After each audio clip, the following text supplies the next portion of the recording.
Bom, o bicho parece que está pegando lá na USP. Isso porque começou com o Dr. Benis Piram, um professor de livre docência com um doutorado em genética pela Universidade de Tel Aviv. Ele trabalha lá na USP. E ele fez um artigo que foi publicado no jornal da USP detonando a homeopatia. Sabe, aquele lixo que fingem que serve para alguma coisa e no máximo você estará bebendo água pura. E ele atacou dizendo o quanto aquele lixo é um lixo. Isso fez com um monte de defensores da homeopatia, uma espécie de criacionismo da medicina, pulasse igual pipoca, xingando o sujeito, dizendo o quanto ele estava errado.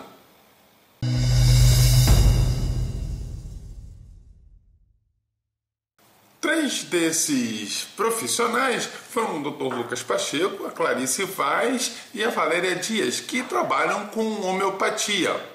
E cada vez que eu falo isso, me dá vontade de rir. Sério, trabalho com homeopatia.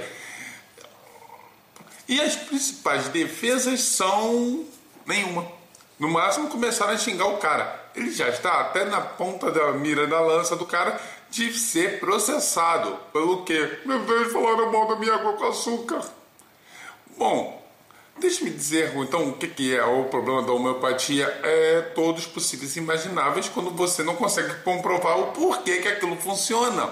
Qualquer químico vai rir daquilo e vai perguntar do tipo, ok, como isso funciona? Mas para um químico isso tem um certo probleminha. Em química existe uma coisa chamada mecanismo de reação. Ele explica como as reações acontecem. Elas não acontecem de qualquer forma, por mágica, porque química não é mágica. Tomamos o exemplo, então, do ácido acético. O ácido acético, desse que tem no vinagre, ele tem 4 átomos de hidrogênio, mas apenas um deles é ionizável. E por quê? Não por acaso ele está ligado a um oxigênio.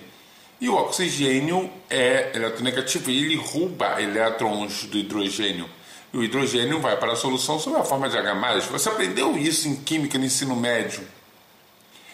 Por que os outros elétrons não saem então dos outros hidrogênios? Por causa da configuração eletrônica do carbono. A coisa não é feita assim de qualquer maneira. Então o carbono estabelece ligações covalentes com o hidrogênio, mas não é forte o suficiente para roubar os elétrons dele.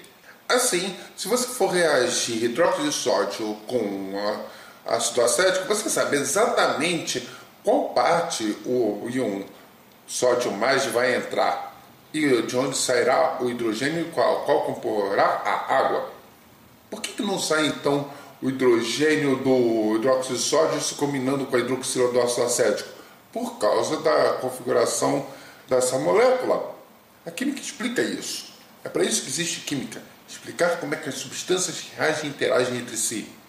E parece que a homeopatia tem um certo problema, porque ela não explica como isso funciona. Pode perguntar ao homeopata. Aí ele diz que existe uma coisa chamada memória da água. Como a água vai guardar memória? Através de confluências quânticas? Tá bom, explica aí em física quântica para mim. Qualquer medicamento, seja aspirina, um remédio para infarto ou até o viagrazinho que você toma, tem uma forma de reação que ocorre e que dá a resposta corporal. A coisa não acontece do tipo, uau, porque acontece. Um remédio demora muitos anos para ser produzido. Por isso que assim que eles saem caros, porque demora muito tempo para pesquisar e desenvolver e chegar na formulação ideal. E aí, o que é que acontece? O que acontece é que você toma lá um remédio sem nenhum controle. Isso sem falar na diluição. Normalmente os remédios homeopáticos são tidos para serem diluídos a 10 elevado a 30. Vocês sabem o que significa isso? Significa 1 seguido de 30 zeros. É muita coisa. Se você estudou no colégio, você sabe o que é número de Avogadro. O número de Avogadro diz que 1 mol, qualquer substância, tem 6,02 vezes 10 elevado a 23 moléculas. Se você dilui 10 elevado a 30, que é muito maior do que esse 10 elevado a 23, você não terá nada. O Code do Code Lab fez até um experimento. Ele fez uma mistura extremamente tóxica de mercúrio e fez assim, várias diluições até chegar no limite de Avogadro e bebeu. Não aconteceu nada. Eu gosto dos vídeos do Code porque é hard science, é ciência pé de boi, onde ele faz as coisas tipo de orelhada e funciona. Ou seja, não tem nada como a homeopatia funcionar. Pode dizer o que quiserem, mas a verdade é essa, não há prova nenhuma. E os grandes trabalhos que são publicados na homeopatia ou desmentindo a homeopatia, ou são num periódico chamado Homeopatia. É um periódico só sobre homeopatia. Sabe o que significa? É a mesma coisa que a Fundação Um Tempo. Eu estou provando que Jesus existe por pesquisas científicas do tipo. Por isso que eu chamo de homeopatia de criacionismo da medicina. Não há comprovação nenhuma e as publicações que tem é apenas desmentindo. E aí? Atualmente o que tem saído de notícias de pessoas que têm falecido por causa de deixar o tratamento convencional, que é aquele que funciona, por tomar homeopatia e acaba falecendo porque não está tomando remédio nenhum. E é claro que alguns de vocês vão botar aqui porque o tio do primo, do cunhado, do meu avô, da empregada que lavava roupa para o senhor disse que foi curado. Vai colocar os laudos? E normalmente a pessoa também tem um outro tratamento. Ou sei lá, qual é o tratamento? Câncer? Seus relatos não valem nada. Me mostrem as publicações científicas. Sem publicação não tem ciência. Dizer que eu vi, eu acho, não é muito diferente do que depoimento dentro de igrejas porque Jesus curou. Porque no fundo isso bem parece uma religião, onde quando você confronta todos eles, eles ameaçam de processo e começam a lhe xingar. Provas, papers, artigos, nada. Só ameaças. É bem parecido com uma religião. Muitos têm criticado a USP por ter esse jornal, esse espaço e até o curso de homeopatia.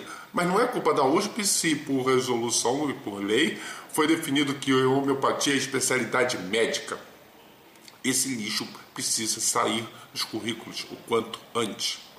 Mas ele não vai sair. O lobby é muito forte. Ficam nesse mimimi as companhias farmacêuticas. Deixa eu lhe dizer uma coisa. O lobby das companhias farmacêuticas especializadas em homeopatia é grande também. O lucro é da ordem de bilhões de dólares. Não é uma tiazinha que fica no cantinho lá do quarto lá fazendo mistureba para você se sentir melhor. É simplesmente outros interesses.